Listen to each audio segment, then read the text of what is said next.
Тим проходил мимо этого гнезда почти каждый день в течение последних нескольких лет. Он помнил день, когда оно появилось, и с тех пор внимательно следил за его строительством.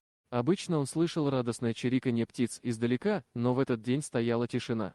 Он слышал шум листвы и чириканье других птиц в парке, но возле этого дерева было совершенно тихо. Никогда раньше такого не случалось за все годы, что гнездо находилось в парке. Обычно Тим видел хотя бы пару птиц, прыгающих по гнезду, а иногда, в тихие дни, он наблюдал, как они приносят веточки и продолжают расширять гнездо.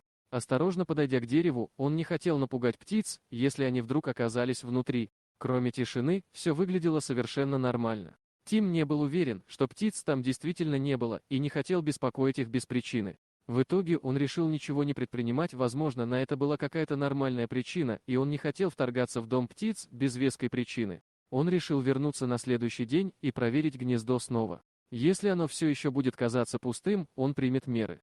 На следующий день Тим прибыл в парк рано утром. Он просто не мог дождаться, чтобы снова проверить это гнездо, и сразу направился к дереву. Как только он увидел его, он почувствовал, что что-то не так, но сказал себе, что не следует делать поспешных выводов. Подойдя к дереву, он заметил странные следы на земле.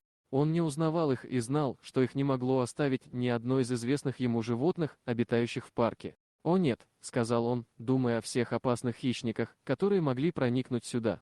Тим очень обеспокоился на мгновение, но после тщательной проверки остальной части территории вокруг дерева он пришел к выводу, что на птиц почти наверняка не нападали. На земле не было ни перьев, ни раненых птиц, что позволило ему предположить, что бы ни случилось, они не пострадали. Дерево было слишком высоким, чтобы он мог заглянуть внутрь гнезда, а ему действительно нужно было это сделать, чтобы понять, что происходит. Поэтому он отправился в рейнджерскую станцию и взял все необходимое оборудование. Обычно он обходил парк пешком, но теперь он взял грузовик. Когда он приехал, он выгрузил лестницу и поставил ее рядом с деревом. Она дрожала, пока он поднимался, но он очень хотел заглянуть внутрь гнезда. Обычно дрожание и грохот лестницы напугали бы птиц, но сейчас ни одна из них не вылетела из гнезда. Это только укрепило Тим в его уверенности, что он что-то обнаружил. С каждой секундой он становился все более убежденным, что гнездо пусто, но, конечно, он мог быть уверен в этом только после того, как заглянет внутрь. Единственный способ сделать это — разрезать гнездо, поэтому он принес с собой все виды инструментов. Как только он поднялся на лестницу достаточно высоко, чтобы лучше увидеть гнездо, он заметил что-то, что заставило его глаза расшириться от недоверия. «Как это возможно?» — воскликнул он. Он почти потерял равновесие и чуть не упал с лестницы, настолько он был потрясен. Обычно гнездо было очень плотным и предоставляло птицам укрытие, но теперь в нем была огромная дыра, и Тим был уверен, что птицы сами не могли сделать это. Вопрос оставался: кто это сделал? Из-за этой дыры Тим наконец смог заглянуть внутрь гнезда, и его подозрения подтвердились, внутри не было ни одной птицы. Но это не означало, что гнездо было полностью пустым. Наоборот, он нашел внутри что-то, что не должно было там быть, и сразу же спустился по лестнице, чтобы взять телефон и позвонить в полицию.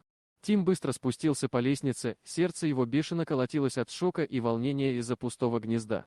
Он набрал номер полиции, голос его был напряжен, когда он объяснил, что нашел. Он описал необычную пустоту гнезда и странный предмет, который он обнаружил внутри, ожидая, что полиция проявит срочность. Однако полиция не разделяла беспокойство Тима. Их тон был безразличным, предположив, что это, вероятно, просто дело рук животных или безобидная странность. Они уверили Тима, что это не дело для полиции, посоветовав ему следить за ситуацией, но не слишком беспокоиться.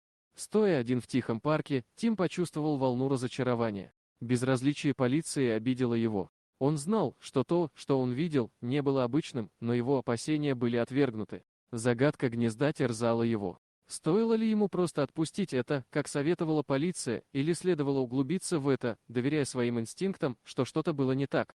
Поборол свои мысли, Тим принял решение. Если полиция не будет действовать, он сам займется этим делом. Что-то беспокоило его в этом гнезде и его содержимом, и он не мог игнорировать это. Решимость сменила его разочарование. Он не был просто рейнджером. Теперь он был человеком с миссией.